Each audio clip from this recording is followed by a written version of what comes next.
Hi, this is Kerby Anderson. Each day we take on the tough issues and provide a biblical perspective to them. The topics we cover are wide-ranging: apologetics, theology, prophecy, creation and evolution, intelligent design, marriage, family, child-rearing, the millennial generation, trends in society, politics, economics, business, religious liberty, the Constitution, public policy, foreign policy, military policy, tensions in the Middle East, abortion, homosexuality, pornography, sexual ethics, media, technology, history, and America's godly heritage.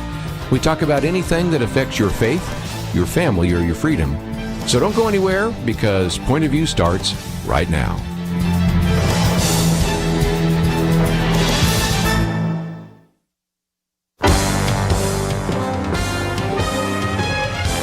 Across America, live. This is Point of View.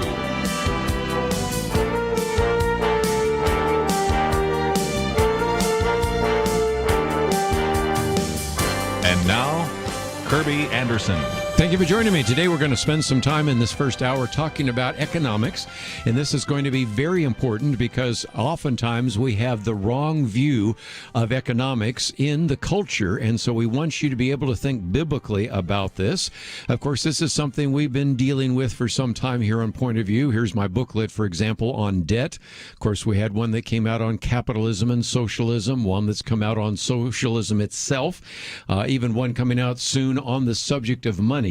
And so I was very excited to see that it would be an opportunity to, in a sense, convene a class, in a sense, over this next hour from a professor who actually does teach a class in the area of economics. And that is Dr. Dave Arnott, who is a professor of management, teaches economics at Dallas Baptist University, has his PhD from the University of Texas at Arlington. He is the Christian economist, and we will talk about his podcast and some other material.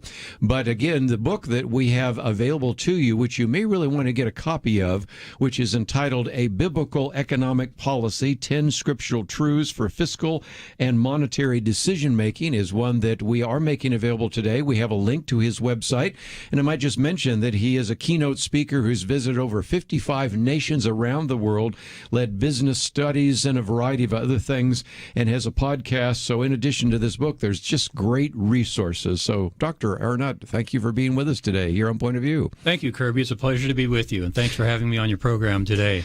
And maybe we should start right off, Dave, if we can, with why the book, because as I said a minute ago, we get this false box top, this false worldview, which is being promoted in the culture. A typical university student, if he or she goes off and takes an economics class, probably going to get a book by Paul Samuelson, which is a heavy dose of modern monetary theory and Keynesian economics, basically a humanistic view. And it's going to be even more important, I think, now, given all the things happen in our economy, that we begin to think biblically about these areas of economics. No, you're exactly right. And Kerby, thanks for your thinking on biblical economics. In this book, there are quite a few citations from a book called Christians in Economics by Kerby Anderson. It's still a good book, even if you do quote me. No, that's fine. So, and your audience is blessed to have a guy like you who can go across so many territories. Okay, maybe I know some economics and maybe I know some Christianity, but people who are listening to the show, Kerby Anderson goes across culture, psychology. You had Josh McDowell the other day, one of my gurus. I mean, this guy can cover politics and everything. So, Kerby, thank you for your contributions. So, answer to the question, why this book? It was because I had my first economics class of the fall at Dallas Baptist University this morning at 8 o'clock. 66 students in the room. And I talked about Christian economics, as I always do. And a student approached me afterward and said, shouldn't Christians be socialists? There you go. Okay, that's the question, right? Yeah. And I gave her a very short answer because she has about 36 more hours with me. The short answer is, read Kerby's book. My short answer was power. Yeah. Power. Mm-hmm. See, socialism must use power. Right. See, the government has no money. This is something people often don't understand, so I have to repeat it. The government has no money. It must take it from someplace else. We have many biblical commands to give. There's no biblical command to take. So when the government does something, it must violate our biblical commands to get started. But so often they'll start only at that end and say, well, people demand these things. And so I've often said that Liberals are really good at demand. They're terrible at supply. Yes. And so they say, well, these things need to be provided. But as economists, we ask the question, there's no free lunch here. So where does this come from? And that's the biblical question. If there was a bumper sticker of the book, it would be, how does a first century book inform a 21st century economy? Right. And that's what we're trying to figure out. Kerby, you notice it didn't say, does a first century book? It says, how does a first century book? Because we assume that it does. Yes. I think this comes from your book where you said the word does not appear in the Bible. Economics is a Greek word that means the management of a household. For my students listening, that's going to be on your test Thursday. But I just gave away an answer. Okay. It's the management of a household. The Bible has a lot to say about managing households, managing churches, managing governments. And so guys like you and I dig into it and try to interpret, how does the Bible tell us to run our economy? And there are answers there. And again, I would be the first to point out that really the Bible talks about how to save, how to invest. It warns you about the dangers of debt. It talks about the dangers of laziness, talks about the importance of work and a number of other things. So for people that even as they get into the first chapter say, I had no idea that all of these ideas that we talk about so often ultimately find their roots in the Scriptures. And let me just take one, because early on you talk about the importance of work. Right now we are paying people not to work. And yet it does seem to me that even in the garden before the fall, there was work. Now, after the fall, work has drudgery, but certainly those who will not work will not eat. I'm going to be teaching through 1st and 2nd Thessalonians this fall. So you recognize that this idea even of work and of labor is a biblical idea, isn't it? Oh, yeah. In Genesis 1:1, God is working. God created. And so then we have commands to work. So we are to work. And this is very clear, and you're citing a very good example now.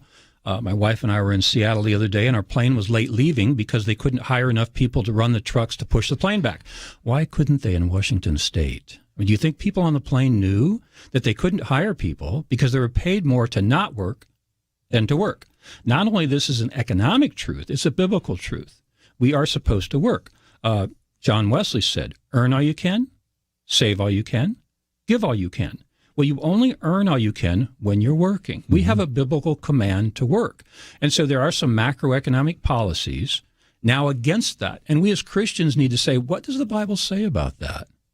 Yeah. And so, again, we're going to be talking about macro in terms of the government, but also micro in terms of what individuals might do. And early on, you also give us kind of, if you will, the 10 commandments of biblical economics about being free, work is good. I just mentioned that one. Don't steal, honest measures. It does seem to me that if you really dig into the Old Testament, it really gives us a pretty good structure. Now, I recognize the Old Testament theocracy is different than a modern democracy, but when we come back from the break, I want to talk about how we kind of structure some of that, because these are principles and ideas that you have in your book.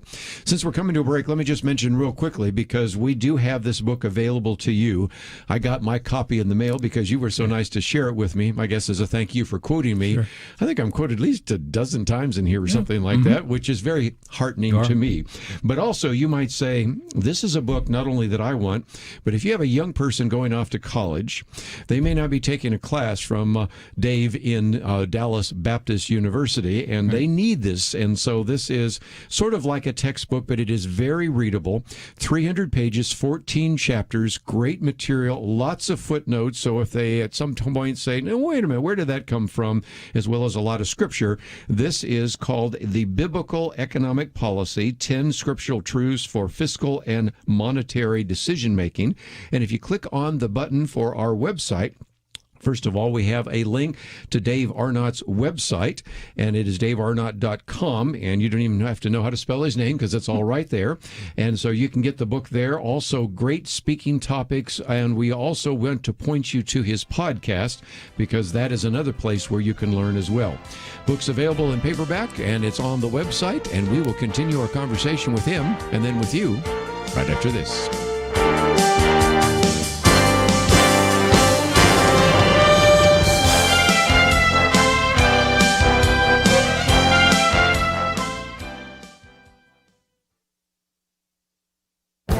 This is Viewpoints with Kerby Anderson. China and the Chinese Communist Party have been stealing the wealth of America and American companies for years, but the establishment media have generally done a poor job of covering this important issue. Fortunately, a public hearing of the Senate Intelligence Committee brought needed focus on this issue. Senator Marco Rubio estimated that China is stealing between $300 billion and $600 billion a year of American technology and intellectual property. He concluded that this is the biggest illegal wealth transfer from one nation to another in the history of mankind. He described the way that Chinese have been able to do this. He says they use venture capital funds to buy promising technology startups. They hide their ownership, by the way. They partner with universities on research. Then they steal that research, often research whose seed funding came from the U.S. taxpayer. They force American companies doing business in China to give the technology over to them. The Chinese Communist Party not only steals our wealth, they steal our privacy. The former director of the National Counterintelligence and Security Center testified at the hearing. He estimated that 80% of American adults have had all of their personal data stolen by the Chinese Communist Party, and the other 20% have had most of their personal data stolen. Senator Mark Warner serves as the chairman of the Senate Intelligence Committee. He explained that the committee normally does not hold open hearings, but did so in this case because he believes this story needs to get out to the American public. Unfortunately, the establishment media too often ignore this important story. I'm Kerby Anderson, and that's my point of view.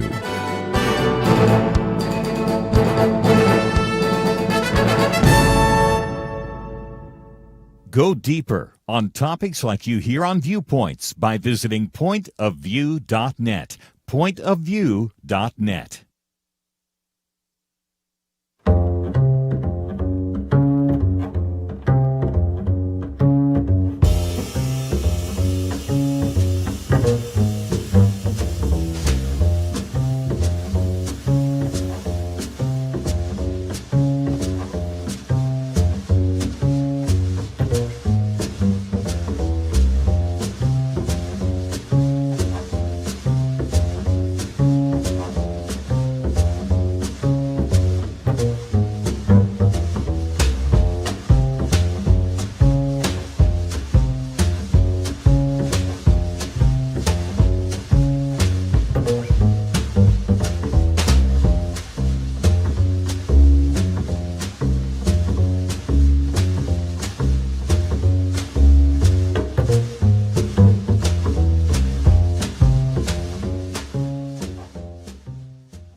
You're listening to Point of View, your listener-supported source for truth. Once again, if you would like to join the conversation a little bit later, let me encourage you to do so. The book is entitled Biblical Economic Policy. It is quite readable, 300 pages, 14 chapters. And Dave is the co-author. We might mention how you met the other author, because this, I think, is an interesting story as well, isn't it? It is, Kerby. Again, a student asked me this morning, what's wrong with socialism? I guarantee you she's never been in a class with Sergei Seidamatov, my co-author. See, most of us grew up in America, and we are so blessed to be Americans. I mean, didn't we see on the news today how people are trying to get out of Afghanistan? Where do they want to go? America. So you and I are blessed, but we're also a little bit biased because we haven't seen outside America. So I purposely brought out a co-author named Sergei Seidamatov, who grew up in the Ukraine. Until he was 11, the Ukraine was a satellite of the Soviet Union. He had to speak Russian in class and on the street, and he had to live in a socialist environment. So I'm telling you, that student I talked to this morning, go talk to Sergei Seidamatov. He lived under socialism until he was 11, and he will convince you that it's a bad system and that it's not a biblical system. See, some estimates say that up to 65% of college students would vote for a socialist. None of them have talked to Sergei Seidamatov. Here's the second reason I brought him on. First, he's one of the brightest guys I've ever known. The other is, I'm in my mid-60s, and I may do this for another 5 or 10 years. Sergei's just about 40. He can do this for another 20 or 30.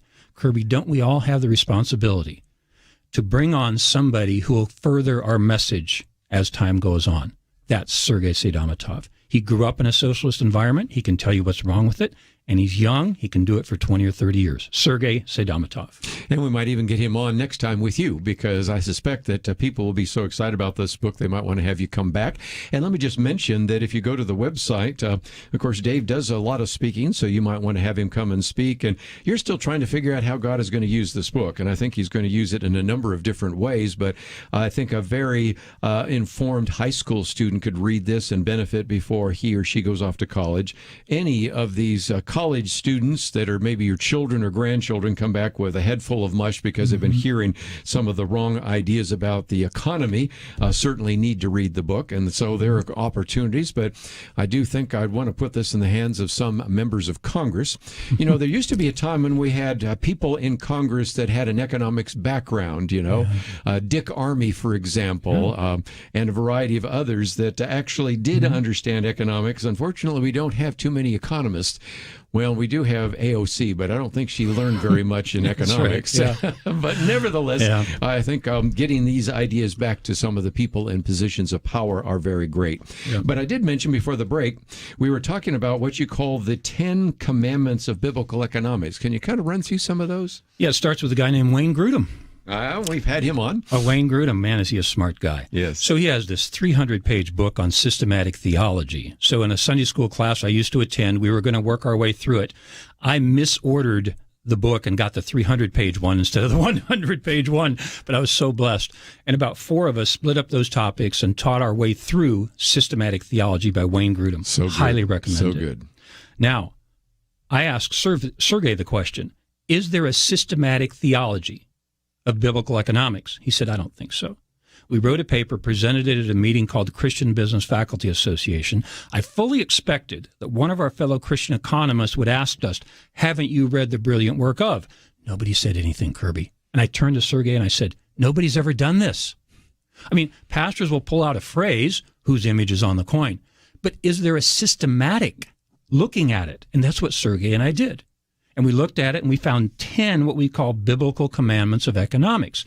Now, are they perfect? Of course not. I'm a human trying to interpret what God means, but it gives us a tool, right? Now we have a tool. You can take these 10 and look at any current macroeconomic policy. That's right. Taxes, interest rates, money supply, spending, Social Security, any Trade, of these. yeah. Now you have a tool for analyzing them. And that's what the book is. It uses this tool from the Bible to apply to economic policy and say, is this consistent with biblical economic policy? If I had it to do again, Kerby, I might say that number 1 is freedom and the others fall under it. We did not do it that way. Freedom is the first. People should be free. And it's in Revelation 3:20 where it says, behold, I stand at the door and knock. And if you've ever seen the painting by William Holman Hunt, this takes you back, doesn't it? Mm-hmm. It takes you back. There's no handle on Jesus' side of the door. We must open the door. Mm-hmm. So we assume that God, the greatest being any of us could ever conceive of, gives us humans the freedom to accept or reject salvation. Doesn't it make sense then that God would want us to have as much freedom as possible in our economic lives? Not perfect freedom because we're fallen, but as much as possible. And so that's why my answer to that student this morning was, what's wrong with socialism? It's an exercise of power. It takes away your freedom. Mm-hmm. God wants you to be as free as possible in your economic dealings. And so freedom is number 1. Work is good, you already talked about. Don't steal is the 8th commandment, so we stole that one from Moses. And it's don't steal. But think about it. Don't steal assumes private property. Yes, it does. That's my argument. Yeah. How could you have a commandment that if there wasn't private property? Don't covet is number 10, and I use that one a lot because people decry income inequality. Almost all claims against income inequality are some violations of the 10th commandment, don't covet. Now, we as Christians care about the poor. We do not care about the distance between rich and poor. Winston Churchill said, making the rich poor doesn't make the poor rich. And the Dave Arnott extension even might be, making the rich poor makes the poor poor. We care about the poor. We don't care about the rich nor the gap between them. And the one on Covet's kind of interesting because I do a commentary, and two of my commentaries next week are on envy and how envy is used to advance progressive political policies and things of that nature. But go on. Use honest measures is another one you have down there as well. Yeah, and the Fed is printing too much money, and that's not an honest measure, is it? No, not exactly. Your money's not worth what it's supposed to be. And so $1 is not $1. That's not an honest measure, and that's a concern. Increasing national debt. That's not an honest measure. Paying people to stay home. That's not an honest measure. And so we have to look at these macroeconomic policies we're experiencing these days and say, is that an honest measure? Is that really the correct weight that should be given to these things? Yeah. And then you have one on trade, loving your neighbor, taking care of widows and orphans, be a good Samaritan, honor those in power, which again is 1 Timothy 2 and Romans 13 and other passages. And so, as I've already said to more than a few people, the price of the book is in chapter 2 right there, just the 10 Commandments of Biblical Economics. But we might just real quickly, because we are coming up to another break, mention that you have whole chapters on things like international trade. I don't know that I've seen very many Christians try to talk about trade, for example, from a Christian point of view, certain kinds of policies, and then markets and taxes and production, unemployment. But I thought maybe when we come back from the break, one of the two, I think, very significant chapters for the world we find ourselves in right now is chapter 9, the monetary system. What about the Federal Reserve? You just alluded to that. And the idea that we used to have a strong dollar. You and I are old enough to remember when a dollar was as good as gold. But that 50 years ago, this month, 50 years ago, Richard Nixon closed the gold window. And that brings us to chapter 10 on inflation. And then you also, of course, have one on fiscal policy, stimulus spending. Oh, we've been through that over the last couple of years. Income inequality, social economics, which gets into Social Security and other issues. And then finally, biblical economic policy in the 21st century. And it's just a phenomenal book. But just before we go to a break, let me mention that we also have your link to the website here. And as people go there, they can, of course, get the book if they'd like to get it from you. We've also made it available, but they can also schedule you to speak. And I'm hoping that this provides a platform for people to maybe have you come to a church, come to a business group, come to a Christian organization, and really just lay out a biblical view of economics. Because sadly, even the Christians in your church, the Christians even in your company that may be Christians, aren't necessarily thinking Christianly about these economic issues, are they? No, that's right. And probably the presentation I would give to them is based on the 10 Commandments of Economics that Sergey and I found. And it would probably be called Freedom of the Cross. CROSS is an acronym for 5 of those. And it's all based in freedom. God wants us to be free. Economic policies sometimes don't give us that freedom. And so invite me to speak. That's probably what I'll talk about. There's also another good speech that's in the appendix, and it's called Life is Better Now Than Any Time in History. I'll tell you about it after the break. That's what we will do. And also mentioned that as you go to your website right now, I would encourage you to find out a little bit more about Dave, but also to go to his website. But more importantly, we'll also talk about the podcast that is available. So there's some great resources. And in this last half hour, let's also give some of you a chance if you'd like to ask a question or make a comment. 1-800-351-1212. Dr. Dave Arnott with us. He is, again, a professor of economics at Dallas Baptist University and author of the book Biblical Economic Policy. We'll continue our conversation right after this. Having civil conversations about important issues seems to be harder and harder.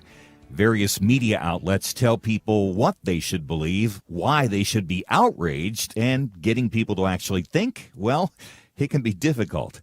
Whether it's the gospel, tax issues, social policy, or just about anything else, you need to have solid information and clear thinking to address the hard issues. You need God's truth applied. And that's what you get in less than 2 minutes with Point of View's Viewpoints Commentary, a daily resource to help you be informed and think through the things we need to be talking about. It is free and will arrive in your inbox each day when you visit pointofview.net/sign-up. Sometimes we know we should say something, but we're silent because we're not quite sure what to say.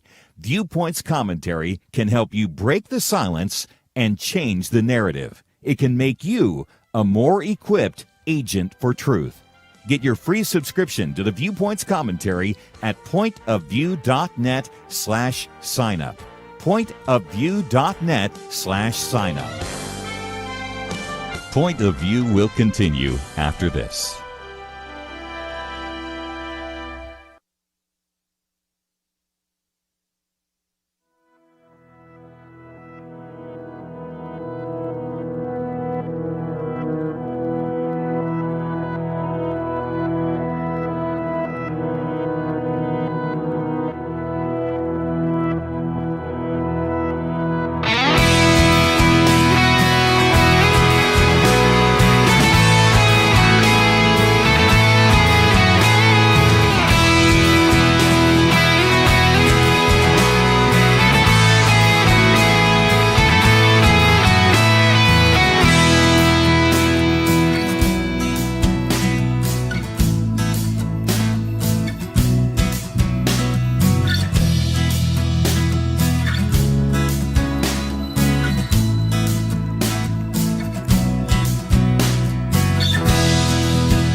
You are listening to Point of View. The opinions expressed on Point of View do not necessarily reflect the views of the management or staff of this station. And now, here again, is Kerby Anderson. Continue our conversation today. Dr. Dave Arnott with us. He is the co-author of the book Biblical Economic Policy, 10 Scriptural Truths for Fiscal and Monetary Decision Making. And some people say, oh, you're not supposed to put the word economic there. But we talk about economics. So if you want to just call it Biblical Views of Money, that's fine too, because this book, I think, is going to be quite readable. And I thought we would spend most of our time on the 14 chapters, but immediately you said, what about the appendix? And that is delightful as well. It's very readable, just 3 pages. Life is better now than any time in history. And tomorrow we will have our Millennial Roundtable. And most of them were born in the 1980s or 90s. And so we know, certainly, just in terms of our own experience, and certainly know if you study history, that we are incredibly blessed living here in the United States. And it might be good to talk about that for just a few minutes. And living in this age. Angus Deaton won the 2015 Nobel Prize in Economics. He teaches at Princeton. His book is called The Great Escape. It's about how humans escaped poverty after thousands and thousands of years. Old Testament, New Testament, everybody was poor. Why are we so rich today? The very first line of his book, The Great Escape, by Angus Deaton, says, life is better now than almost any time in history. But because I'm an optimist, I leave out the word almost. Life is better now than any time in history. And the Dave Arnott extension is going to get better. It is going to get better. It's because I had 66 students in economics at Dallas Baptist University this morning. And I've been doing this for 28 years. And I'm telling you, they're going to make the world better. Do we have threats? Of course we do. We've always had threats, Kerby. And the threats today look like Afghanistan and COVID. But you and I have talked about, in our generation, there was the threat of polio and nuclear war from the Cubans. We've always had threats. See, a podcast I did just a couple of weeks ago was called Don't Fear the Future. And it came from the Screw Tape letters, where C.S. Lewis has Screw Tape telling Wormwood, have him worry about the future. See, that's where the devil works. If the devil can make us afraid of the future, the devil wins. Christians should not be afraid of the future. Why? Of course there's threats. We've overcome them before. We're going to overcome them again. How? I don't know. I'm a human. But I believe in a God who's guarding and guiding, and he's going to help us through these things. And we're going to figure it out. So I started to write this section, Life is Better Now Than Any Time in History, but it got so big I had to cut it out and put it in the appendix. I'm only going to give you maybe one of them today, and this is the most significant one for us Christians. Extreme poverty fell from 18.2% of the world's population to 8.6% just in the last decade. Wow. In the 1980s, where Kerby and I were around in those days, it was 44%. Do you realize how good life is? It is. We have the power to end poverty. Will we? I think we'll get close. I think it will be sequestered in small areas like Cuba and North Korea that we can't get to. Christians, yes, we have work to do. Should we be proud of what we've done? Yes. But how? Because we've done it through open economies. Arthur Brooks has a little video. It's called The Pursuit. We've interviewed him on that. Arthur Brooks, what a smart guy. He's great. I quote him a lot. Gross National Happiness is a great book. I was looking at it just the other day. Too. So in Pursuit, he says, 2 billion people have been pulled out of extreme poverty in my lifetime. And he looks at the camera and says, what did that? We know what did it, Kerby. Capitalism. It was capitalism. It was free market economies that enable Christians to make the world free and to make it richer. Okay, so as you're watching the news today, the news is about escaping Afghanistan. Well, here's what an economist wants to know. The flights out are full. The flights in are empty. And we ask the question, why is that? There's 1.8 billion Muslims in the world. Why aren't they flying in to participate in a caliphate that's being built by the Taliban? Why is the opposite true? That many of those people you see get on those planes are Muslims. Why are they coming to a Christian country, especially the United States? Why don't they stay there? What is it about this link between Christianity and capitalism? Even they know it. Even Muslims know it. And they're trying to escape the Taliban's Muslim ideas to get to the United States, where we have a basically Christian structure in our justice systems and our political systems and our culture and what we're talking about today, in our economics.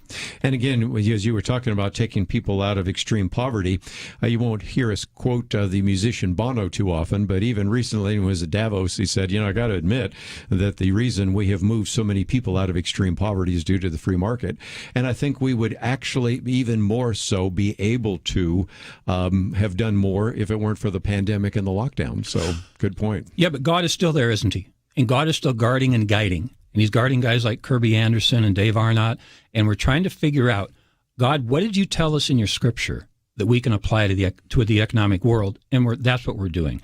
As you mentioned, I call myself the Christian economist. Now, this can be interesting. Christians, really any religious person, cares about the means. Economists care about the ends. Let me give you a two-word phrase. Taxes will. 2 words, taxes will. Christians ask the question, are taxes right or wrong? And we talk about it in chapter 6. The economist says, what will they do? What will be the outcome? So you see how as a Christian economist, I have to look at both sides of the issue almost exclusively. Economists look at the outcome. What are the numbers? Almost exclusively Christians are taught, what are the means? What is the right way to do this? And sometimes we have an agreement between Christianity and economics. Quite often there's disagreement. That's why we need to look into the Bible and try to figure it out, as Sergei and I tried to do in writing 10 biblical commandments, as we call them, to try to analyze these issues. And again, one of the sad commentaries, and you've seen me write about this before, is that it used to be when we talked about theology, it was a lot broader. And that is, today we talk about things outside of sort of just basic theology as worldview. But you go back and read Aquinas, the Summa Theologica, which I did when I was at Georgetown, and to ask what is price was also to ask the question, what is a just price? And so questions that were then seen as moral questions also were essentially economic questions. And then by even going to more recently, in terms of world history, Adam Smith writes The Wealth of Nations in 1776. But he was a professor of moral theology. That's right. So in some respects, economics is a relatively recent discipline.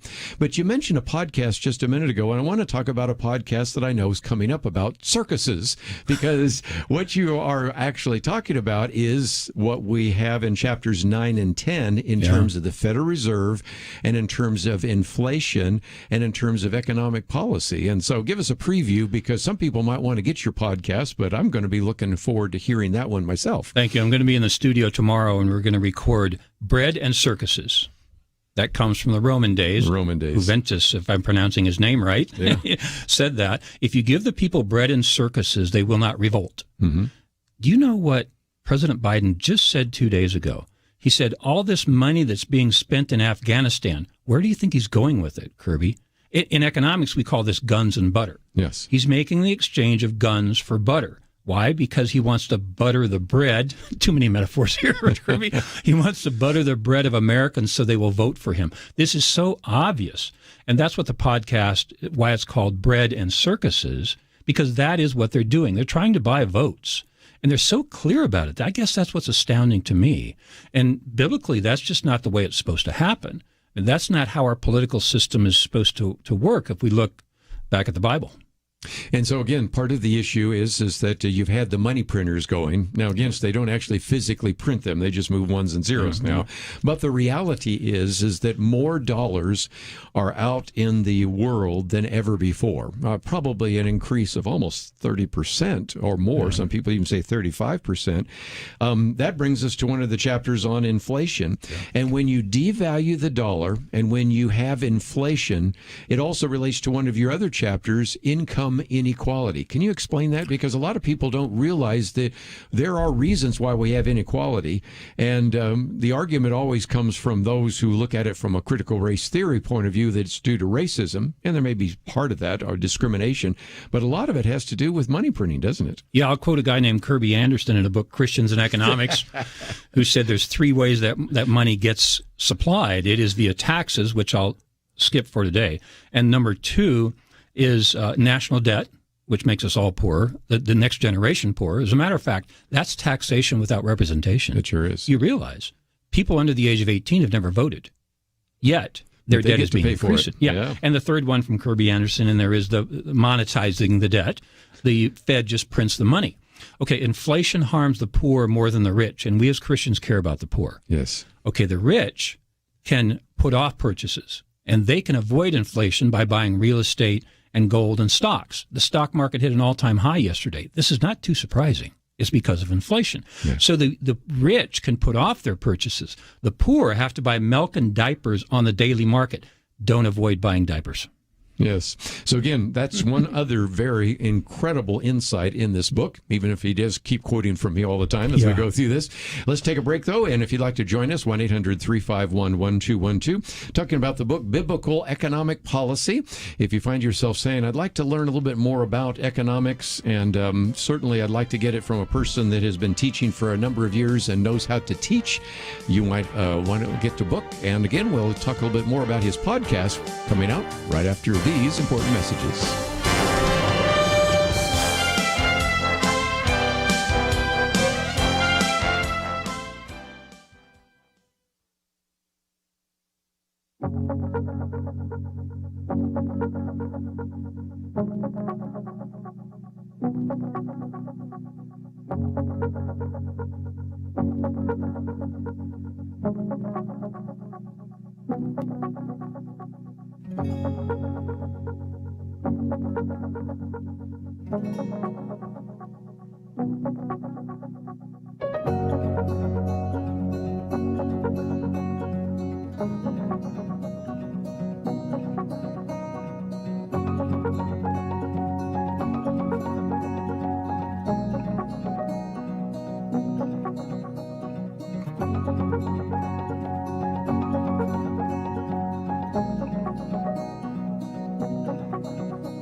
Now, back to Point of View, your listener-supported source for truth. Quick for a few more minutes. Dr. Dave Arnott in studio with us today. The book is entitled Biblical Economic Policy, and let's take some phone calls. We'll go to Georgia first. Alex, thank you for joining us today here on Point of View.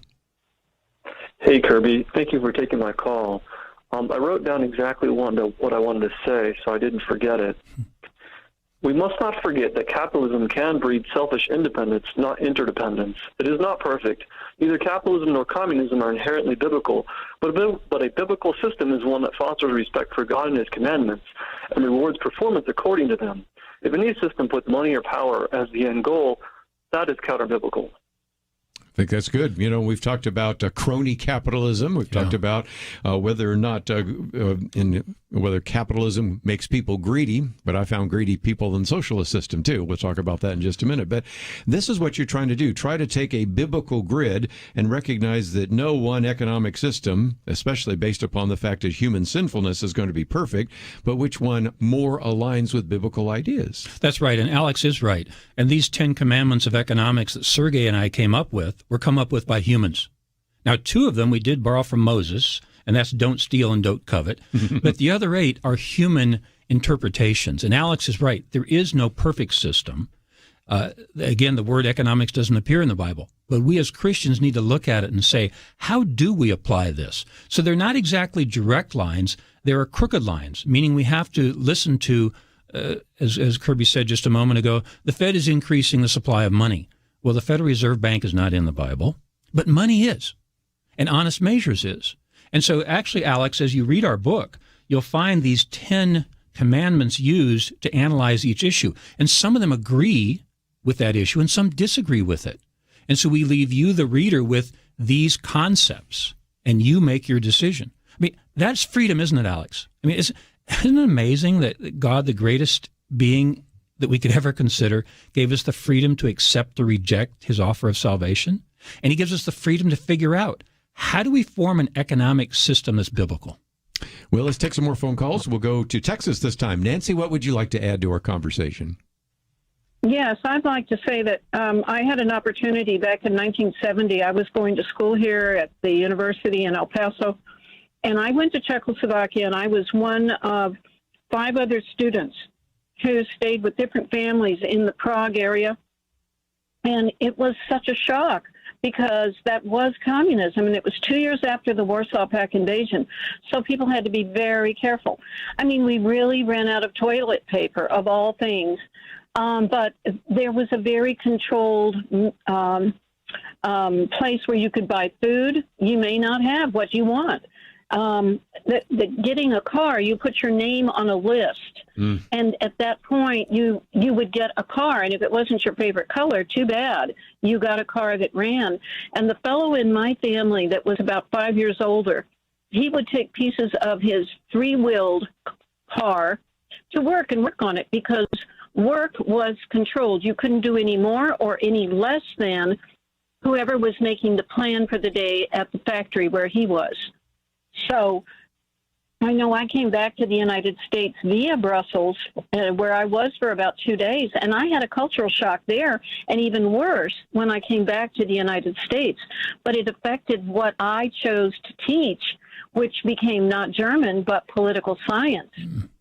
So I've been exposed to the reality of communism and, of course, capitalism, but I know that seeing the reality of communism, you talk to anyone from Cuba that came from Cuba, and they will tell you their reality versus what people who only read books and philosophize, what they think. Well, I feel blessed to have had that experience, and it has since affected the way I look at things, and gratefulness for sure. what I have. For people that actually go out on YouTube, there's a YouTube of an individual from Cuba walking into a Walmart for the first time, and they can't believe themselves of what they're seeing in terms of choices. I did a commentary years ago in which you had, at that time, Boris Yeltsin, who was at the Johnson Space Center, and then asked if he could just go into a grocery store, and he basically said, when I saw those shelves crammed with hundreds and thousands of cans and cartons and goods of every possible sort for the first time, I felt sick with despair for the Soviet people. So this is a man who was the premier walking into just a typical grocery store and saying, you have more abundance here in America than even those in the Politburo have in Russia. It was October of 1989, and I know where the store is. It's just south of Houston. See, there had been gymnastics teams from Russia here, and They went back reporting how rich it was, and the Russians told them, no, they set that up for you. And so Boris Yeltsin says, I'm going to pull a trick on them. Yes. I'm going to stop into a regular store south of Houston. I know right where it is off the Gulf Freeway. Yeah. And that's when the world changed, that afternoon, because that's when he realized our system doesn't work. Yes. We've been telling our people they're rich, and they're not. It happened near Houston in October of 1989. Thank you, Kerby. That's exactly right. And Debbie, thank you for your call. That's why you need to listen to guys like Sergei Seidamatov and to people like Debbie tell you Nancy. This doesn't work, right? I was lecturing in my PhD dissertations on U.S.-Russian joint ventures. I was lecturing in Moscow one night, and some grad students asked me, why don't more companies invest in Russia? And I said, gave a very long, boring answer, I'm sure. But at the end, I said, you can't plan for the future. And one of the students piped up and said, we used to have plans. 5-year plans. And everybody in the room laughed. Yes. Right? Yes. Debbie, that's what you're talking about. How can you make a 5-year plan? We'd still be making L.A. Rams shirts, wouldn't we? How do you know what's going to happen in 5 years? This is the mystery of the market. And this is why the market is so amazing and why Friedrich von Hayek called it spontaneous order. Right. Even he couldn't figure it out. So my question of Friedrich von Hayek is, who spontaned it? Yes. Where did it come from? What was the first cause? Where's that invisible hand? See, von Hayek, I've got a picture of him in my studio where I do my podcast, even though he's an agnostic, as Kerby Anderson tells you in Christians and Economics. But you know what? I've been reading Kuyper lately, and he would say this is common grace. Right. Hayek was creating a system to enrich people, not knowing that God's hand was on him. He was an agnostic, and yet his picture's in my studio. Why? Because people are richer today because of it. Adam Smith, the same way. He was in the middle of the Scottish Reformation, or the Scottish Enlightenment, Scottish Enlightenment. And it was these guys, those are the two pictures I've got in my studio. Adam Smith is a deist. Yes. Friedrich von Hayek is an agnostic. They made a greater contribution to Christian economics. That's what. And nothing else, they told us what the road to serfdom is all about, but also the way in which you have the wealth of nations. We're just about out of time. Let me first of all encourage people to go to your website. Number one, they certainly will be able to get the book if they'd like to get that, and to contact you if they'd like to have you come and speak. And the podcast, where can they find the podcast again? The YouTube channel. Go to Dave Arnott YouTube channel. Just those 10 letters, Dave Arnott. Go into YouTube and search for the Dave Arnott channel. We release one every week. One will be released this Thursday. And we've just started another segment. Kerby kind of mentioned this earlier. My producer is Emily Clark, and she said, why don't we do some 10-minute economics lessons? Yes. It's like for high school, right? So the first one was released last Thursday, and we're going to do 35 of them. So by next April, there will be about 35 8-minute segments about each of the subjects of macroeconomics, inflation, unemployment, those kinds of things. And they're short, and they're for the high school level. Well, Dave, I would love to have you back in. Maybe we can bring Sergey in here as well, and we'll get a twofer on that one. Sergey's an interesting character. He wrote this book in his third language. That's incredible. He's amazing. Well, again, Biblical Economic Policy. It is a book that came across my desk, and I wanted you to know about it. I wanted you to know about Dave, and certainly it has been a privilege to have him in studio. But after the break, we're going to be talking with our good friend Robert Knight. All that coming up right after these important messages.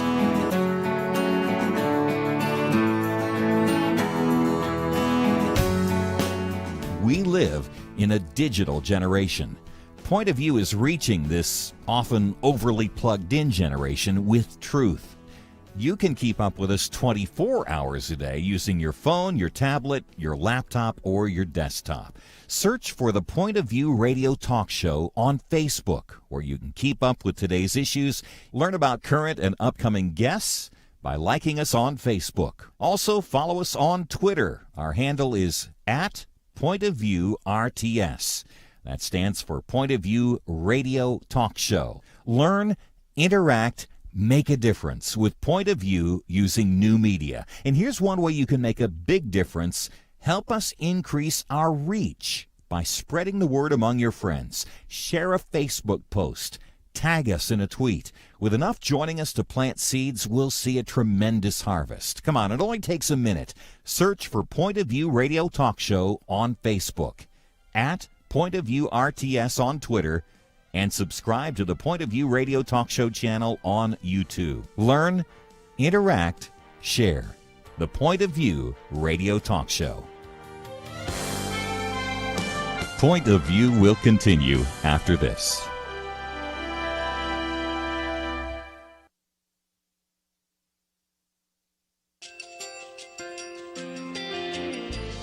I just want to thank you so much for all the wonderful programming you have. You're just absolutely fantastic. I recently started listening to Point of View, and I really found it interesting because of the different subjects you cover. Thank you for that. I really appreciate everything that you do in keeping us informed. Thank you, Kerby, for everything that you have been doing. I appreciate all the work that you're doing, advocating for the Word of God. Thank you so much. Point of View, I think, is absolutely necessary because it's a Christian perspective, a biblical worldview perspective, and receive very current, up-to-date information about what is really going on, week to week in our culture, which is changing so rapidly, and yet it's morally sliding backwards. Yeah, I'm just, first of all, I thank you guys. Y'all's program is wonderful, and enjoy it every day. I learn so much every time I listen to it. Point of View Radio Talk Show.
Hi, this is Kerby Anderson. You know, each day we take on the tough issues and provide a biblical perspective to them. The topics we cover are wide-ranging.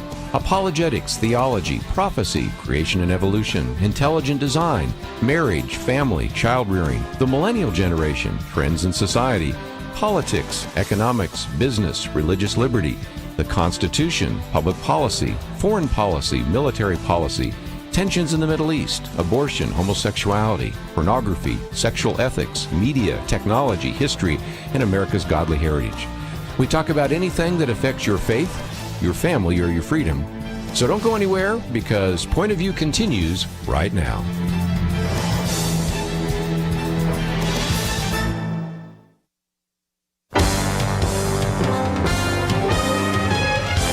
Across America, live. This is Point of View.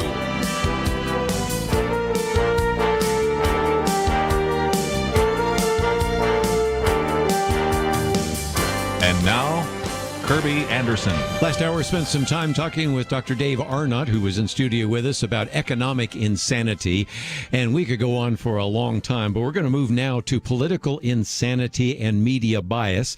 And yesterday, we got into some of that because I had a piece by Rod Jenkins talking about how bias affects our thinking, things like attention bias, confirmation bias, and a number of others. But we also yesterday mentioned just briefly the very good article that came out by Robert Knight. We thought it would be good for you to hear from him directly, since it is such an extensive piece on living in the liberal media's twilight zone.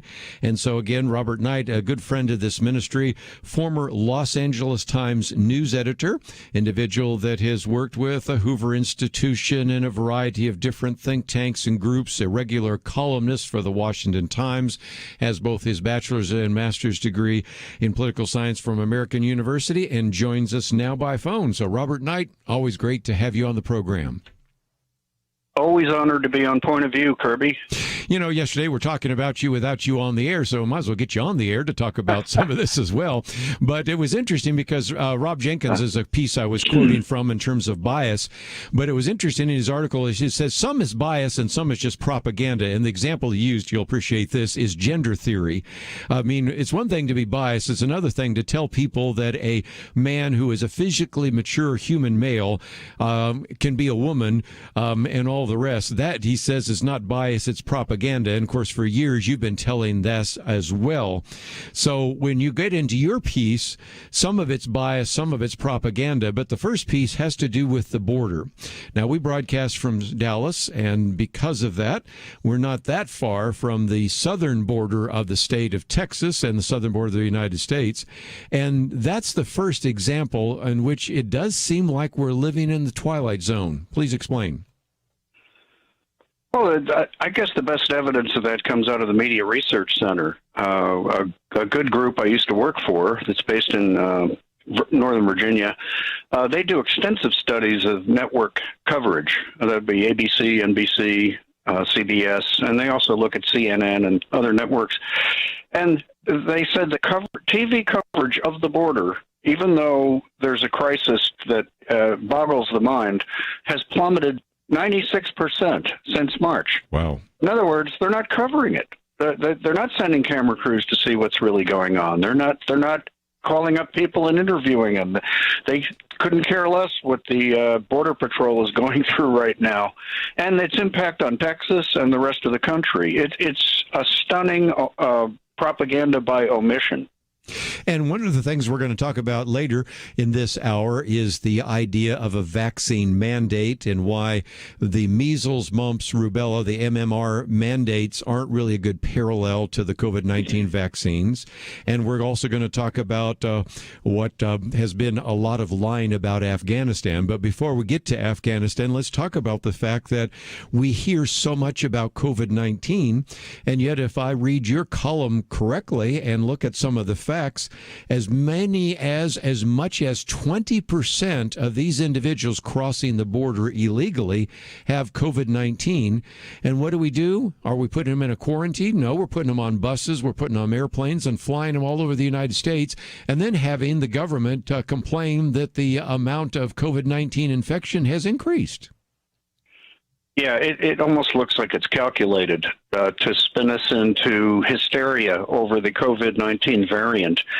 If they really wanted to get it under control, they'd get our border under control and let us know where these people are going. That's another thing, Kerby. They don't tell the local officials when they fly these people in. They just sort of dump them. And they're being dumped all over the United States. And the local health officials aren't being told the immigrants' COVID status. I mean, it's a mess. It really looks deliberate, like they're trying to gin up hysteria in their drive to have everybody vaccinated.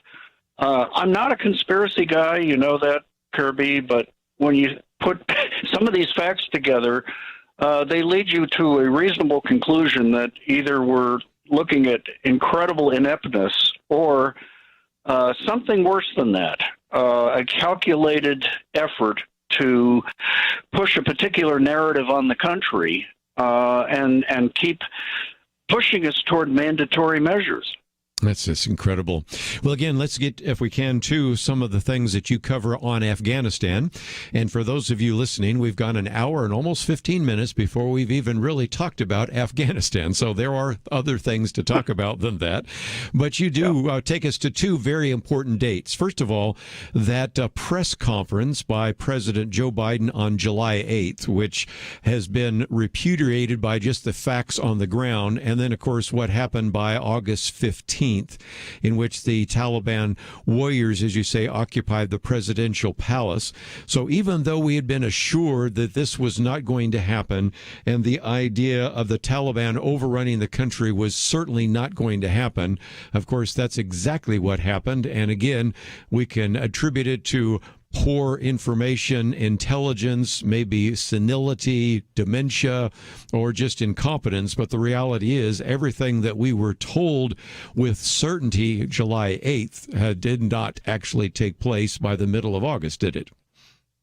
No, and we can go a little later, Kerby. U.S. State Department spokesman Ned Price claimed on August 13th, that's 2 days before the Taliban took over, quote, "This is not abandonment. This is not an evacuation. What this is a reduction in the size of our civilian footprint," unquote. Tell that to the Black Hawk helicopter crews that left those behind and all the military equipment we left behind and the thousands of Americans still in Afghanistan. We're looking at probably the biggest hostage crisis in our history. A lot of us lived through that one in 1979 when the Iranian mullahs took over the U.S. Embassy in Tehran, and that went on for a year. We've got many more people stuck in Afghanistan, and why did that have to happen? There really is no reasonable explanation for this. Some are trying to blame President Trump, saying he had negotiated with the Taliban, he had assured some of them that we would be pulling out soon. Maybe that's the case. But when you have the actual situation on the ground, there's no excuse for what just happened. Just completely turning over our air base in Bagram to the mullahs or to the Taliban. Yes. The suddenness of this is stunning. There's no explanation that's reasonable. And when we talked about this on Friday, we also pointed out that the argument that, well, his hands were tied, that is, the president's hands were tied by what Trump did before. And I'm thinking, you mean the same president that canceled the Keystone XL pipeline, overturned virtually every executive order of Donald Trump, but when it came to Taliban, his hands were tied. I mean, really, you can't even say that with a straight face. But we need to take a break. When we come back, though, I want to talk about misdirection, because one of the things, Robert Knight, and why we quote you whether you're on the program or not, is to help people understand media bias. And a fair amount of the rest of your piece has to do with the media sometimes omitting, we just talked about that a minute ago, but sometimes misdirecting. We're going to talk about that right after these important messages.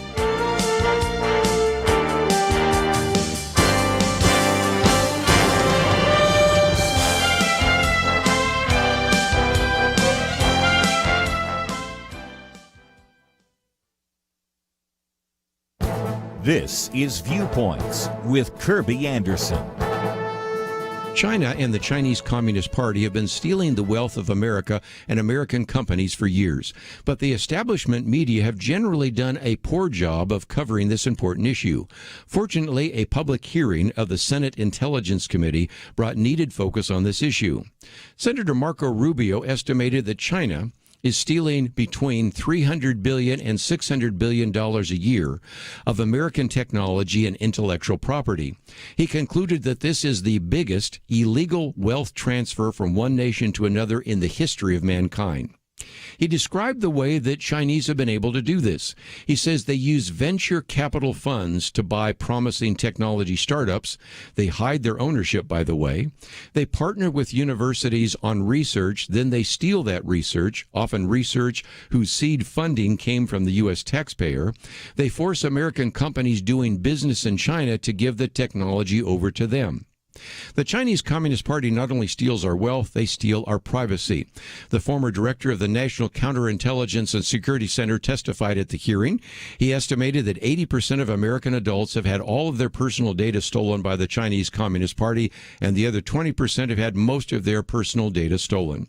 Senator Mark Warner serves as the chairman of the Senate Intelligence Committee. He explained that the committee normally does not hold open hearings, but did so in this case because he believes this story needs to get out to the American public.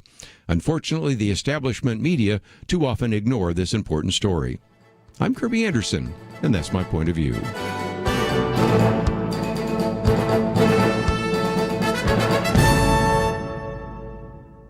Go deeper on topics like you hear on Viewpoints by visiting pointofview.net. Pointofview.net.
You're listening to Point of View, your listener-supported source for truth. Continue a conversation with Robert Knight, and if you'd like to find this article, Liberal Media's Twilight Zone, it appears in the Washington Times.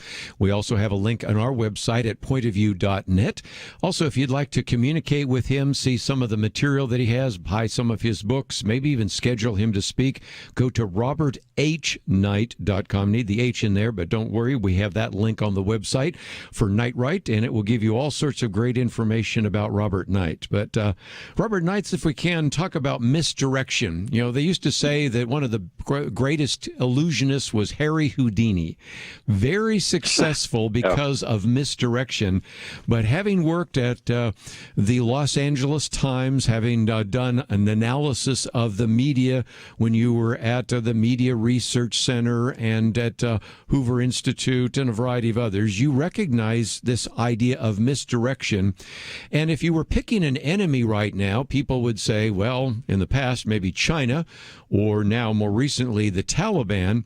But it turns out that the enemy is you and me. We're the enemy, according to a lot of people in the media. What about this? Well, all too often, Christians have been singled out by the media and criticized whenever we don't go along with whatever the liberal narrative is. You mentioned at the outset of the program that you talked about gender and the transgender agenda. That would be a great example. If you look at the coverage of this issue, they use terminology that means the opposite of what it should mean to a normal person. They say you're affirming someone's gender if you're actually denying it and saying that they really can be the opposite gender. Likewise, sometimes they use the term gender confirming. Affirming or confirming, neither one is accurate. It's just the opposite. And yet they'll say, well, these Christians won't be affirming this person's identity, so therefore they must hate this person and make them feel bad and make the Christians out to be the enemy for insisting on truth. I think the biggest current misdirection right now is blaming President Trump for the border disaster. He had it under control. It's obvious to everybody. And the media are saying, oh, well, no, all this started happening under Trump somehow. Well, the stopping building the wall didn't happen under Trump. Biden did it.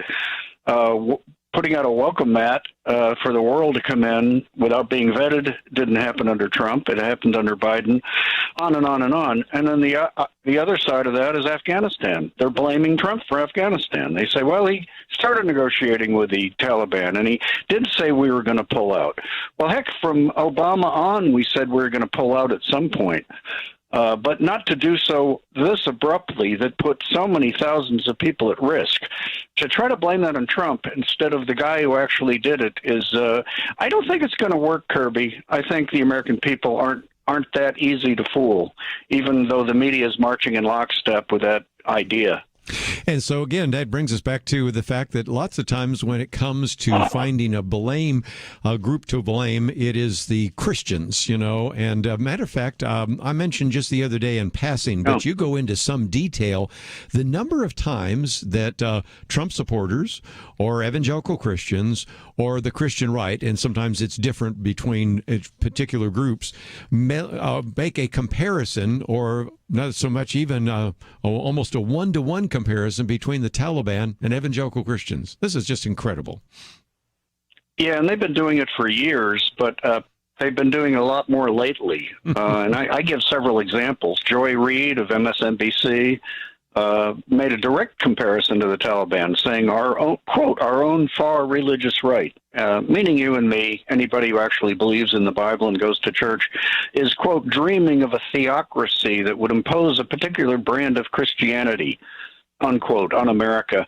I think she's been watching The Handmaid's Tale too often, because that's a dystopic view that if Christians ever really took over, they'd put women in these hideous outfits and force them to breed with the leaders, and just nonsense. That's a very anti-Christian series, and it's meant to be so, but it goes way beyond that. Joy Reid also accused Christians of wanting to drive women from the workforce and solely into childbirth and control all politics. And I like what Catholic League President Bill Donahue said. He said, what a plainly stupid remark. Perhaps you can explain why a record number of Republican women, 35 of them, were recently elected to Congress. They're all Christians, unquote. Yeah, what does she say about that? I guess they need to be self-delusional people or something. And I give many more examples of this. Well, again, the one I get a kick out of MSNBC's story where, again, the comparison in this case between the Republicans and the Taliban. And so, there is almost a cottage industry right now. And I saw one the other day, one of the former directors of the CIA making that comparison. So right now, the whipping boy is the Taliban. And, of course, the Taliban is very much like Christians and on, or Republicans or whatever. But then this was one that was very interesting. And I did mention this the other day, but you go into it in much more detail because on NBC, Lester Holt shows potential terror threats, and fortunately had a screen capture which I sent to even Kelly Shackelford, and he lives in the same world you do, of where I hear strange things every day, and even his head exploded because I can't believe that was on the screen. So help us out here. Yeah, well, what happened was the Department of Homeland Security issued a terror advisory, which was fairly lengthy. I read it. I read the actual thing. But NBC boiled it down to just 3 terror threats.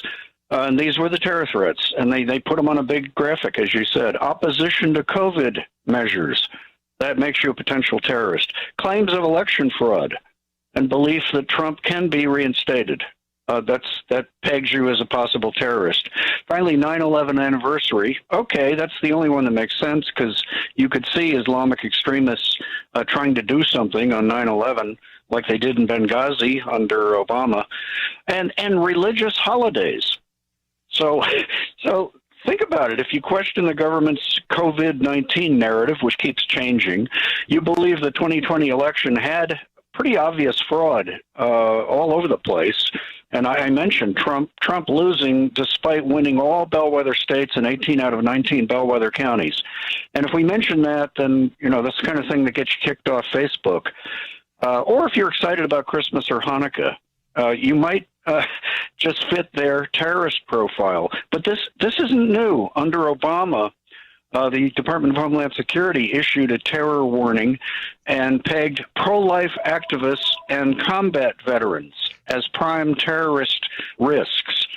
Of course, they also went after the Tea Parties using the Internal Revenue Service. And it's a weird feeling when your own government pretty much declares war on you because of your beliefs. Let me, just before we run out of time, mention that we do have a link to your website, and it's roberthknight.com. I might encourage people to click on the store because you've got a number of your books and booklets, which are so readable, and I think we've probably done an interview on any one of them or most of them, and that is a resource that is available through your website. There's also a place where people can contact you in case they'd like to have you come and speak, or all of the rest, or if they just would like to follow the material that you're putting available. Of course, you can read them on a regular basis in all sorts of different venues, including, of course, the Washington Times. But I did want to encourage people to go to your website. Any other things that I've missed? Because I would encourage people to get in contact with you. And since we spend so much time quoting from some of your columns, we thought we'd invite you in for a few minutes just to talk about the most recent one. But I know you got one coming out, which is on the viral rise of deception and tyranny. So there are just all sorts of things to talk about. We never run out of topics to address, do we, under this president and this administration, do we? Well, no, we don't. And, that what I try to do is encourage people to resist. Because if you just give them bad news, they might conclude, well, I can't do anything, and just kind of retreat and burrow down. That's not going to help save this country. The practical things you can do is fight back. And I've done a number of columns on how people are going into the school boards and calling them out on critical race theory and the gender confirming transgender agenda and things like that. 2 more teachers in Loudoun County just joined a lawsuit that Alliance Defending Freedom has launched against the Loudoun County School Board here in Virginia. This is a growing movement. Parents are realizing, partly thanks to the pandemic, that they could see what their kids are being taught by Zoom, that the schools are not interested in imparting to them a appreciation of the country, actual historical information. They're interested in turning them into left-wing operatives and little activists like Greta Thunberg, the climate change queen. Yes. That's really their goal, is turning all our kids into activists. But parents are onto them now. You can't say you didn't know. But as far as my website, thank you so much for giving that information. I like to send my column out to people for free once a week on Mondays. They can email me at robertknight4@gmail.com, and I'm happy to put them on the list. We'll be right back. Having civil conversations about important issues seems to be harder and harder. Various media outlets tell people what they should believe, why they should be outraged, and getting people to actually think, well, it can be difficult. Whether it's the gospel, tax issues, social policy, or just about anything else, you need to have solid information and clear thinking to address the hard issues. You need God's truth applied. And that's what you get in less than 2 minutes with Point of View's Viewpoints Commentary, a daily resource to help you be informed and think through the things we need to be talking about. It is free and will arrive in your inbox each day when you visit pointofview.net/signup. Sometimes we know we should say something, but we're silent because we're not quite sure what to say. Viewpoints Commentary can help you break the silence and change the narrative. It can make you a more equipped agent for truth. Get your free subscription to the Viewpoints Commentary at pointofview.net/signup. Pointofview.net/signup. Point of View will continue after this.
You're listening to Point of View.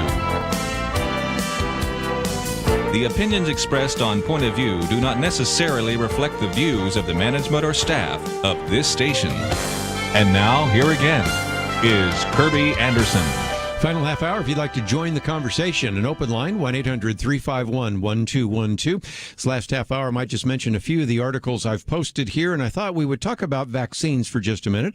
As we've mentioned already, Pfizer has been able to get final approval for theirs, and now, of course, we have the boosters and a number of other issues, and this has opened the door for vaccine mandates. Now, we've seen all sorts of examples of that being implemented, and the argument that is being made is, well, we have a mandate for young children to get certain vaccines in order for them to go to the public schools. And again, that certainly is the case. And so I thought I might post this piece by Philip Klein, at least helping you to think through the flaw in the logic of that. And it's entitled, Why MMR Mandates Aren't a Good Parallel for COVID-19 Vaccines. And there are some really good reasons why that would be the case. MMR, of course, as you well know, is measles, mumps, and rubella. And these are mostly required. There are a few exceptions, but very few. And so he actually explains some of that. So I'll skip to about the third paragraph, just in the interest of time, because I want to get into another piece on, I served in Afghanistan as a U.S. Marine, and we've been lied to. And so I want you to hear some of what this individual has to say, who served as a Marine and now is running for office. So again, I recognize that he's not only speaking about Afghanistan, but maybe using this as a platform for his political opportunity. And then we'll also get into a few other things, including my commentary today about the largest illegal wealth transfer in the history of the world. And so that's the article we've posted here today. So we've got lots of information to cover, but let's, if we can, get into this whole issue of the MMR vaccine. And Philip Klein says, look, for one thing, widespread mandates for measles shots did not begin until 1977, well after the release of the first measles vaccine in 1963. So recognize that you've got almost a 14-year gap between when the vaccine came out and where we had the first mandate. He says, in contrast, the COVID-19 vaccines have been with less than a year. While there's good reason to believe they're safe, given that billions of people have now taken them, trepidation is more understandable for a vaccine that is less than a year old and for which long-term effects aren't yet knowable than for one that has been around for decades. That seems like a reasonable argument. It may not necessarily have any weight for people that want to mandate a vaccine like this, but there is a striking difference between having the first measles shot in 1963 but not having the first mandate until basically 14 years later, 1977. He says another thing is that the MMR vaccines generally apply to school children. True. But those discussing COVID-19 passports are discussing a system in which people are excluded from a wide range of activities based on whether or not they get vaccinated. For example, nobody is asked to show proof of an MMR vaccine before going to a restaurant or a gym. There is, he says, to be clear, a distinction between private businesses demanding their customers demonstrate their vaccine status and what is happening in New York City, where proof of vaccine is a government requirement for a variety of indoor activities. If you want to see where this could lead if we don't have some sanity in our public policy, go out on the internet right now, maybe go to YouTube and see some of the videos of people being prevented from going into a grocery store, even in France, if they don't show their passport. Now, again, I'm not one of those ones to say, well, that's the mark of the beast and all that kind of silliness, but it does illustrate that maybe we've gone a little too far. Well, more than just a little. So anyway, I think this is a very well-written piece by an individual that's just helping us try to think through when we do have a mandate, when do we have? He also points out one other thing, and this one may be the most relevant. From an administrative point of view, he says, the biggest difference is that people have to receive only 2 doses of the MMR vaccine in their lifetimes. The current recommendation from the CDC, if you're not familiar with this, because you may have children or grandchildren, is they receive their first dose really between 12 months and 15 months of age. And then they receive their second dose, usually between ages 4 and 6. Essentially, this means that by the time the children enter elementary school, they are done with the MMR vaccines. By contrast, there is a growing body, he says, of real-world evidence that the efficacy of COVID-19 vaccines has waned over time.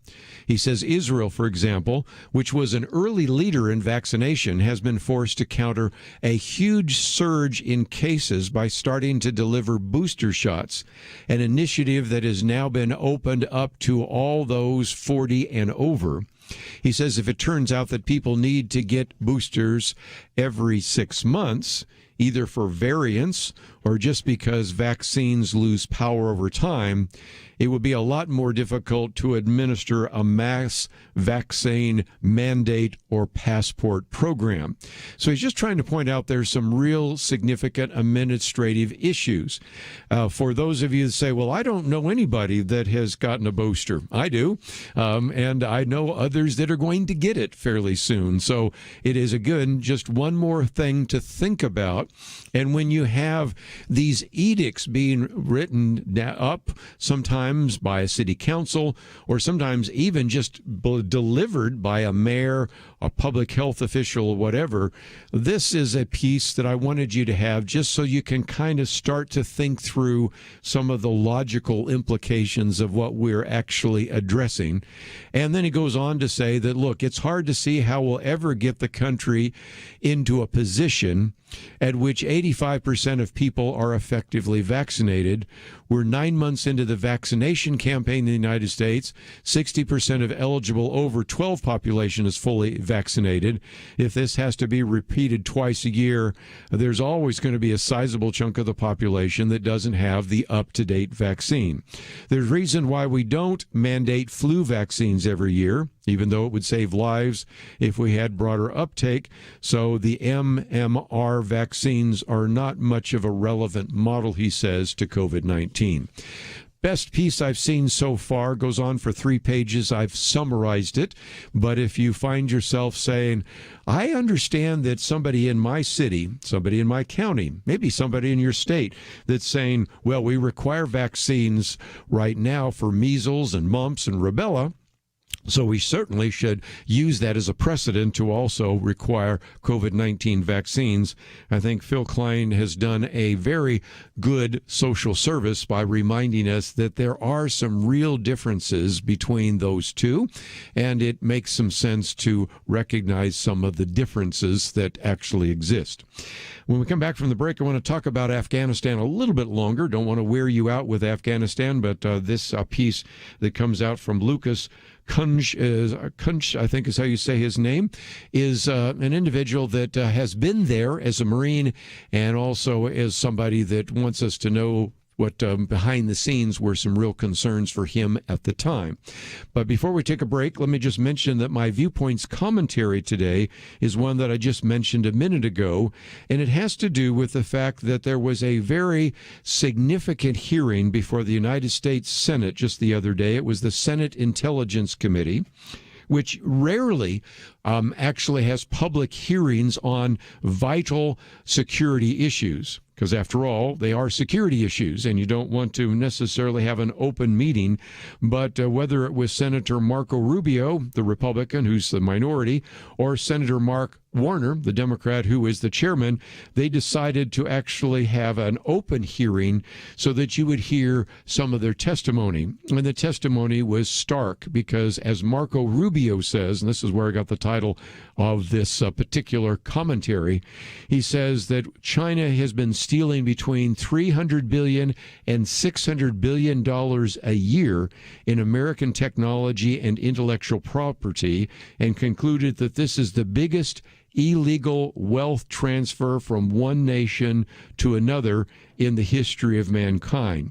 He says that they've used things like venture capital funds to buy promising technology startups. They have partnered with universities on research and then steal that research, often that was funded by taxpayers. They force American companies doing business in China to give the technology. And the former director of the National Counterintelligence and Security Center estimated that 80% of American adults have had all of their personal data stolen by the Chinese Communist Party, and the other 20% probably had most of their personal data stored. So whether you're concerned about this illegal transfer of technology or whether you're just concerned about your own privacy, the Communist Chinese Party is doing a great harm to America, and that's why I put that column out there for you today. I'd encourage you to read it. Maybe post it on your Facebook or Twitter page. Pass it on to others. We'll be back right after this.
Now, back to Point of View, your listener-supported source for truth. Back for a few more minutes. If you'd like to join us, 1-800-351-1212. Just a program note, let me mention that tomorrow is the Millennial Roundtable, and I appreciate the fact that they will be sitting in here for me because I've mentioned this before, but it's worth mentioning all the busyness outside of this radio program.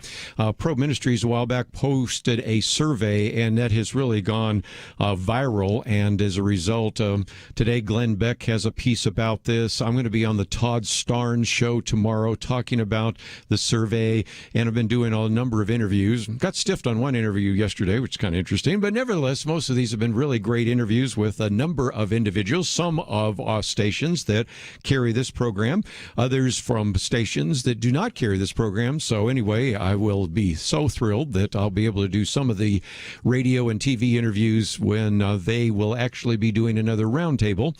We try to space them out, but it turns out that you get 2 millennial roundtables within 2 weeks, and that's pretty unusual, but I think you will benefit from some of the conversation that they will have, certainly about Afghanistan and a variety of other topics. Which brings me to my last two pieces.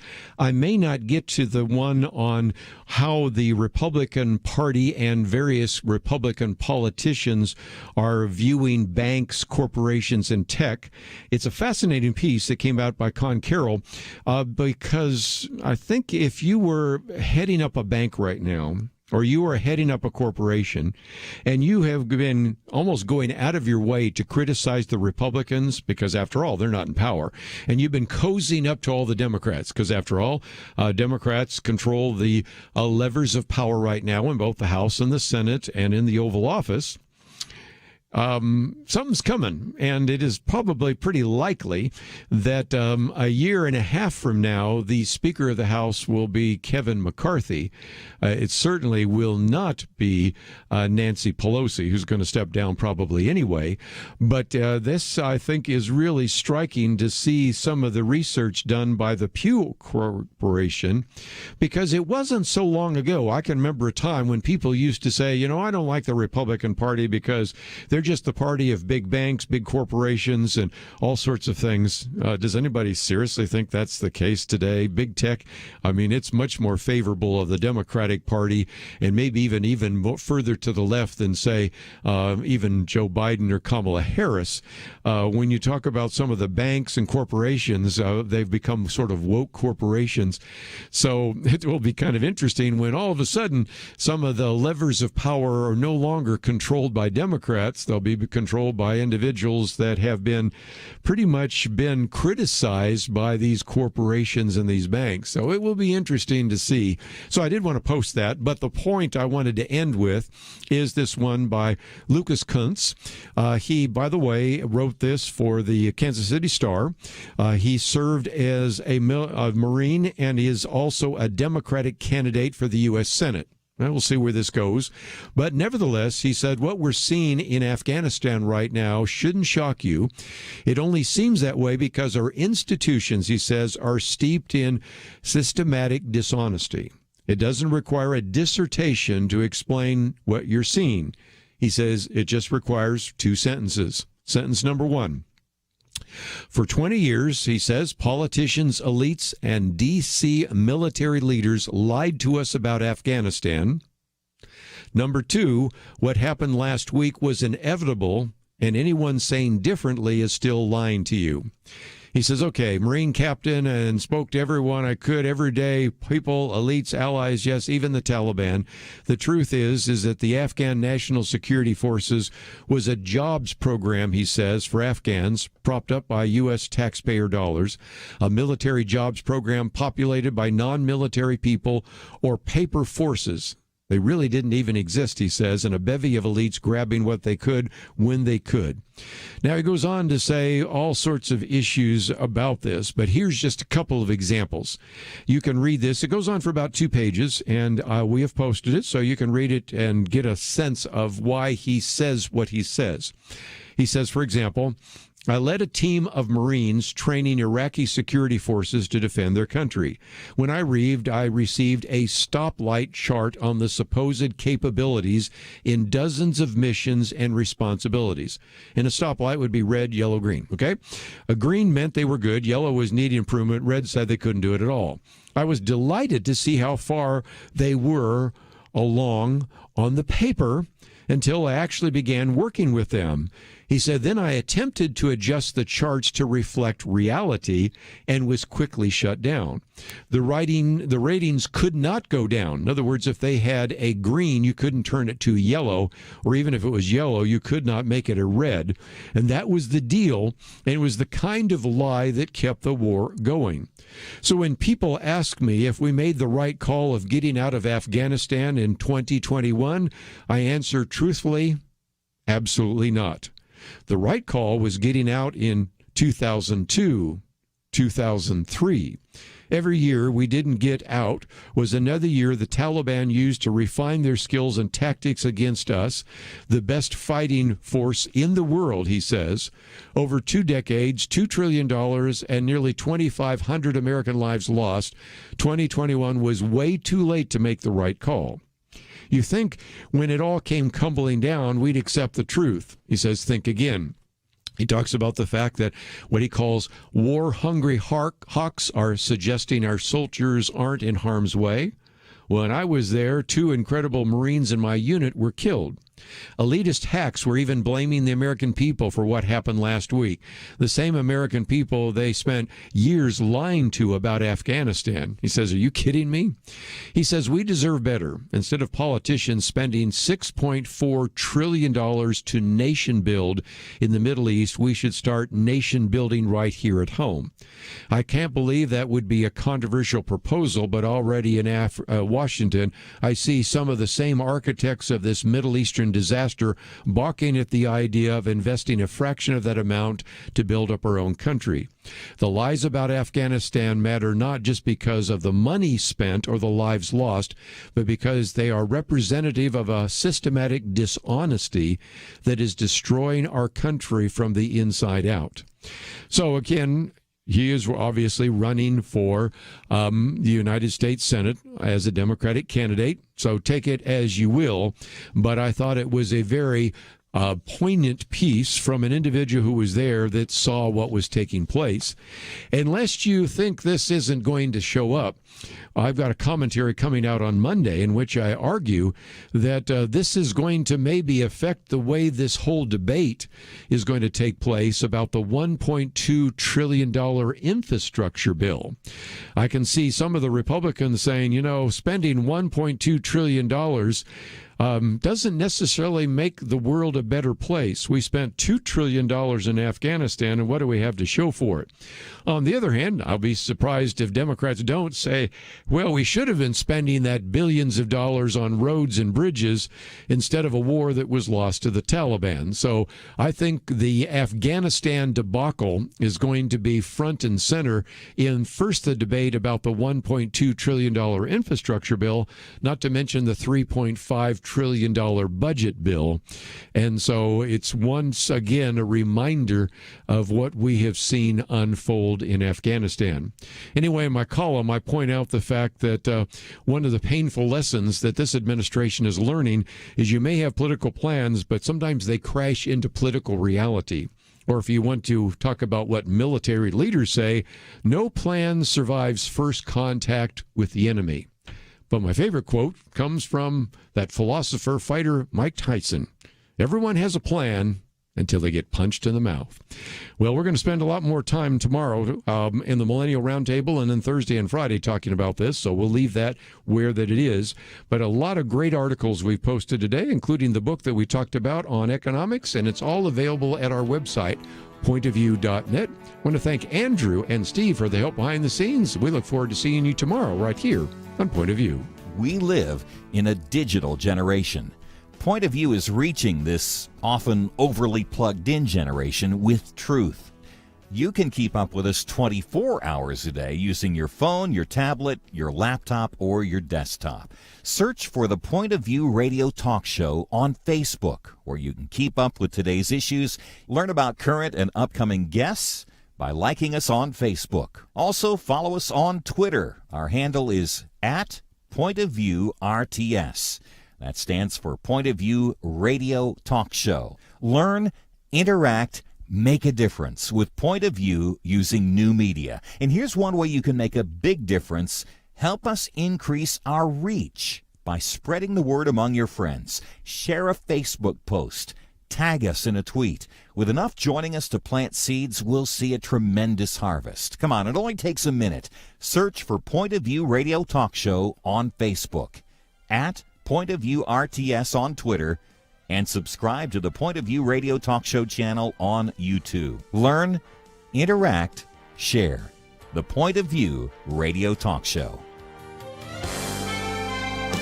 Point of View is produced by Point of View Ministries.